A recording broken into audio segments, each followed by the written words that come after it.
ਬਿਸਮਿਲ੍ਲਾ ਰਹਿਮਾਨ ਰਹੀਮ। ਸੱਜਣੋਂ ਤੇ ਮਿੱਤਰੋ, ਮੈਂ ਹਮੇਸ਼ਾ ਪੰਜਾਬ ਦੇ ਹੱਕਾਂ ਦੀ ਗੱਲ ਕੀਤੀ। ਮੈਂ ਉਦੋਂ ਵੀ ਪੰਜਾਬ ਦਾ ਮੁਕੱਦਮਾ ਲੜ ਰਿਹਾ ਸਾਂ ਜਦ ਇਸ ਬਾਰੇ ਗੱਲ ਕਰਨਾ ਜੁਰਮ ਸੀ। ਮੈਂ ਉਦੋਂ ਵੀ ਪੰਜਾਬੀ ਬੋਲੀ ਦੇ ਵਧਾਅ ਦੀ ਤਹਿਰੀਕ ਚਲਾ ਰਿਹਾ ਸਾਂ ਜਦ ਇਹਨੂੰ ਪਾਕਿਸਤਾਨ ਨਾਲ ਦੁਸ਼ਮਣੀ ਕਰ ਦਿੱਤਾ ਜਾ ਰਿਹਾ ਸੀ। ਮੇਰੇ ਲਈ ਸਭ ਤੋਂ ਅਜ਼ੀਜ਼ ਤੇ ਉੱਚੀ ਗੱਲ ਆਪਣੇ ਦੇਸ਼ ਦੀ ਬੋਲੀ ਨਾਲ ਇਸ਼ਕ ਕਰਨਾ, ਇਹਦੀ ਗੱਲ ਕਰਨਾ ਤੇ ਇਹਦੇ ਉੱਤੇ ਹਮਲਾਵਰ ਹੋਣ ਵਾਲਿਆਂ ਦਾ ਮੁਕਾਬਲਾ ਕਰਨਾ। ਪਿਛਲੇ ਦਿਨਾਂ ਵਿੱਚ ਹਾਮਦ ਮੀਰ ਹੋਰਾਂ ਨੇ ਪੰਜਾਬੀਆਂ ਦੇ ਖਿਲਾਫ ਕੁਝ ਅਜਿਹੀਆਂ ਗੱਲਾਂ ਕੀਤੀਆਂ ਜਿਹਨਾਂ ਨੇ ਉਹਨਾਂ ਨੂੰ ਮੁਕੰਮਲ ਐਕਸਪੋਜ਼ ਕਰਕੇ ਰੱਖਤਾ। ਇਹ ਉਹ ਇਹਸਾਨ ਫਰਾਮੋਸ਼ ਟੱਬਰ ਹੈ ਜਿਹਨੂੰ ਹਮੇਸ਼ਾ ਪੰਜਾਬ ਨੇ ਨਵਾਜ਼ਿਆ, ਇੱਜ਼ਤ ਦਿੱਤੀ, ਮਾਣ ਦਿੱਤਾ ਤੇ ਚੰਗੀ ਥਾਂ ਬਿਠਾ ਕੇ ਚੰਗਾ ਚੁੱਕਾ ਖਵਾਇਆ ਪਿਆ। ਮੈਂ ਵਾਰਿਸ ਮੀਰ ਹੋਰਾਂ ਦੇ ਕਿਰਦਾਰ ਬਾਰੇ ਗੱਲ ਨਹੀਂ ਕਰਦਾ। ਡਾਕਟਰ ਮੁਗੀਸ ਨੇ ਆਪਣੀ ਆਪ ਬੀਤੀ ਵਿੱਚ ਉਹਨਾਂ ਬਾਰੇ ਬਹੁਤ ਕੁਝ ਲਿਖਿਆ। ਤੁਸੀਂ ਚਾਹੋ ਤਾਂ ਪੜ੍ਹ ਕੇ ਵੇਖ ਲਵੋ ਕਿ ਬਾਬੇ ਹੋਰੀ ਕਿਸ ਕਬੀਲ ਦੇ ਇਨਸਾਨ ਸਨ। ਇਹ ਵੱਖਰੀ ਗੱਲ ਹੈ ਕਿ ਮੇਰੀ ਰਾਏ ਡਾਕਟਰ ਮੁਗੀਸ ਬਾਰੇ ਵੀ ਕੋਈ ਮੁਖਤਲਿਫ ਨਹੀਂ, ਪਰ ਵਾਰਿਸ ਮੀਰ ਦੇ ਹਵਾਲੇ ਨਾਲ ਜਿਹੜੀਆਂ ਗੱਲਾਂ ਉਸ ਕਿਤਾਬ ਵਿੱਚ ਲਿਖੀਆਂ ਗਈਆਂ ਹਾਲੇ ਉਹ ਪੂਰੀ ਤਫਸੀਰ ਦਾ ਖੁਲਾਸਾ ਹੀ ਮਹਿਸੂਸ ਹੁੰਦੀਆਂ ਨੇ। ਇਹਦੇ ਬਾਵਜੂਦ ਪੰਜਾਬ ਨੇ ਵਾਰਿਸ ਮੀਰ ਤੇ ਉਹਨਾਂ ਦੀ ਔਲਾਦ ਨੂੰ ਬੜਾ ਮਾਣ ਸਨਮਾਨ ਦਿੱਤਾ।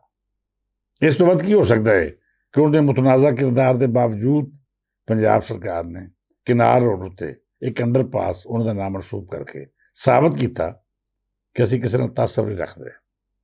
ਮੈਂ ਹਾਮਦ ਮੀਰ ਨੂੰ ਅਰਜ਼ ਕਰਾਂਗਾ ਕਿ ਆਪਣੇ ਦੂਜੇ ਭਰਾਵਾਂ ਨਾਲ ਰਲ ਕੇ ਸਿੰਧ ਦੇ ਵਿੱਚ ਵਾਰਿਸ ਮੀਰ ਮਰਹੂਮ ਦੇ ਨਾਂ ਨਾਲ ਕੋਈ ਮਾੜੀ ਮੋਟੀ ਗਲੀ ਮਨਸੂਬ ਕਰਾ ਕੇ ਵਿਖਾ ਦਿਓ।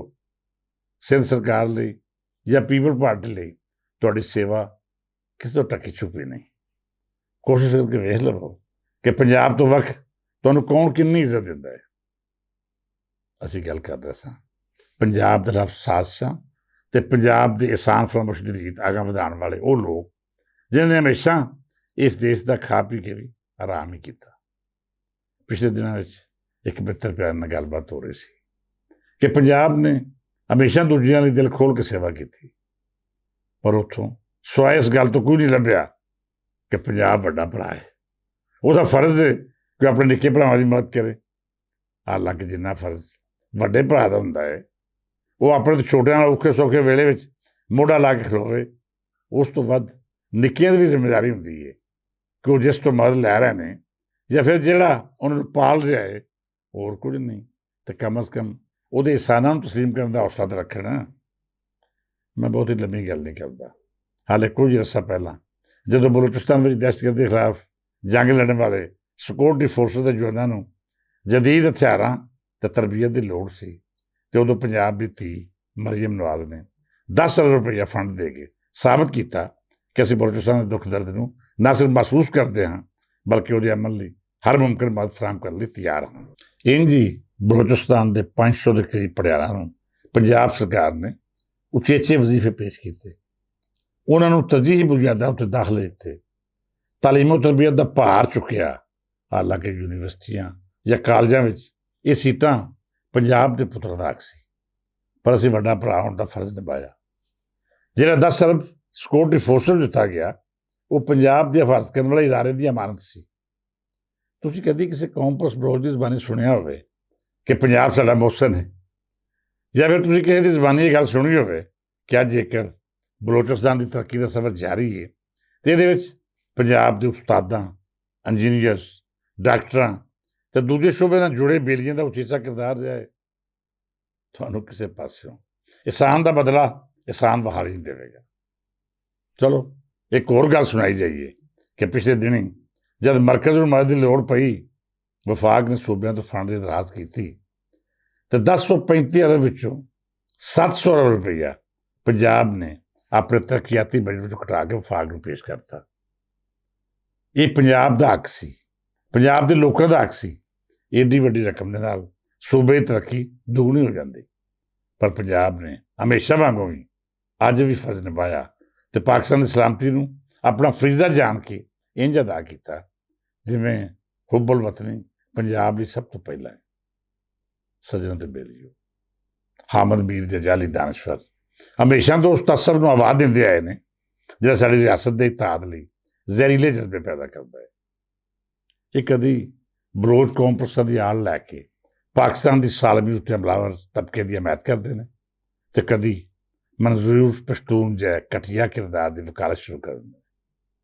ਕਦੀ ਇਹ ਸਿੰਧੀ ਕੌਮ ਪ੍ਰਸਤਾਂ ਨੂੰ ਆਪਣੇ ਸਿਰ ਤੇ ਚੁੱਕ ਕੇ ਉਹਨਾਂ ਦੇ ਹਕੂਕ ਦਾ ਸ਼ੋਰ ਕਰਦੇ ਨੇ ਤੇ ਕਦੀ ਉਸ ਨਾਮ ਨਿਹਾਤ ਐਕਸ਼ਨ ਕਮੇਟੀ ਦੇ ਮਾਮੇ ਚਾਚੇ ਬਣ ਜਾਂਦੇ ਨੇ ਜਿਹੜੀ ਦੁਸ਼ਮਣ ਏਜੰਸੀਆਂ ਦੀ ਹਿਮਾਇਤ ਤੇ ਪਾਕ ਫੌਜ ਦੇ ਖਿਲਾਫ ਜ਼ਹਿਰੀਲਾ ਪ੍ਰੋਪੇਗੈਂਡਾ ਕਰ ਰਹੀ ਹੈ। ਮੈਂ ਇਹ ਨਹੀਂ ਆਖਦਾ ਕਿ ਅਹਿਮਦ ਮੀਰ ਜਾਂ ਉਹਨਾਂ ਦੇ ਦੂਜੇ ਲੋਕ ਉਹ ਗੱਲ ਕਰਨ ਜਿਹੜੀ ਮੈਂ ਕਰ ਰਿਹਾ ਹਾਂ। ਉਹਨੂੰ ਇਖਤਲਾਫ ਰਾਏ ਦਾ ਪੂਰਾ ਹੱਕ ਹਾਸਲ ਹੈ। ਉਹਨਾਂ ਦੇ ਦਿਲ ਵਿੱਚ ਜੋ ਗੱਲ ਆਉਂਦੀ ਉਹ ਜ਼ਰੂਰ ਕਰਨ, ਪਰ ਕਮ ਅਜ਼ ਕਮ ਇੰਨੀ ਸ਼ਰਮ ਹਯਾਤ ਜ਼ਰੂਰ ਰੱਖਣ ਕਿ ਲੋਕ ਉਹਨਾਂ ਨੂੰ ਇਹ ਸ਼ੀਸ਼ਾ ਵਿਖਾਉਣ 'ਤੇ ਮਜਬੂਰ ਨਾ ਹੋ ਜਾਣ ਕਿ ਜਿਸ ਘਰੋਂ ਖਾਂਦੇ ਹੋ ਕਮ ਅਜ਼ ਕਮ ਬੂਹੇ ਉੱਤੇ ਤਾਂ ਨਾ ਭੌਂਕੋ। ਮੈਂ ਪਹਿਲਾਂ ਇਹਨਾਂ ਲੋਕਾਂ ਨੂੰ ਬਾਰ-ਬਾਰ ਸਮਝਾਇਆ ਸੀ ਕਿ ਤੁਹਾਡੀ ਸਾਰੀ ਦੀ ਸਾਰੀ ਦਾਨਸ਼ਵਰੀ ਪੰਜਾਬ ਦੇ ਖਿਲਾਫ ਬਕਵਾਸ ਨੂੰ ਤਾਰੀਖ ਕਿਉਂ ਦਿੰਦੀ ਹੈ। ਤੁਸੀਂ ਜਦ ਵੀ ਗੱਲ ਕਰਦੇ ਹੋ ਪੰਜ ਦਰਿਆਵਾਂ ਦੀ ਧਰਤੀ ਦੇ ਖਿਲਾਫ ਬੋਲਦੇ ਹੋ, ਇਹਦੀ ਵੰਡ ਦਾ ਏਜੰਡਾ ਲੈ ਕੇ ਟੁਰਦੇ ਹੋ, ਇਹਦੀ ਬੋਲੀ ਤੇ ਲਹਿਜਿਆਂ ਨੂੰ ਵੱਖਰੀਆਂ ਜ਼ਬਾਨਾਂ ਕਰਾਰ ਦੇ ਕੇ ਇਹ ਸਾਬਤ ਕਰਨ ਦੀ ਕੋਸ਼ਿਸ਼ ਕਰਦੇ ਹੋ ਕਿ ਦੁਨੀਆ ਦੀ ਜਦੀਦ ਤਹਿਜ਼ੀਬ ਨੂੰ ਜਨਮ ਦੇਣ ਵਾਲਾ ਇਹ ਖਿੱਤਾ ਛੋਟੇ ਹਿੱਸਿਆਂ 'ਚ ਵੰਡਿਆ ਹੋਇਆ ਸੀ।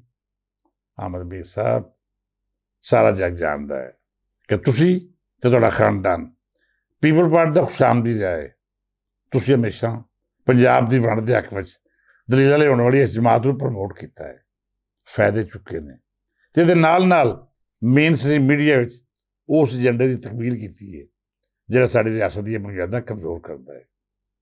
ਮੈਂ ਇਹ ਨਹੀਂ ਆਖਾਂਗਾ ਕਿ ਤੁਸੀਂ ਬੰਗਲਾਦੇਸ਼ ਜਾ ਕੇ ਕੀ ਕੀਤਾ, ਕਿਹੋ ਜਿਹੀਆਂ ਤਕਰੀਰਾਂ ਕੀਤੀਆਂ, ਕਿਸ ਨਜ਼ਰੀਏ ਦੀ ਪ੍ਰਮੋਸ਼ਨ ਕੀਤੀ ਤੇ ਪਾਕਿਸਤਾਨ ਦੇ ਸਿਆਸੀ ਤੇ ਫਿਕਰੀ ਤਸੱਵਰ ਦੇ ਖਿਲਾਫ ਕੀ ਆਖਿਆ।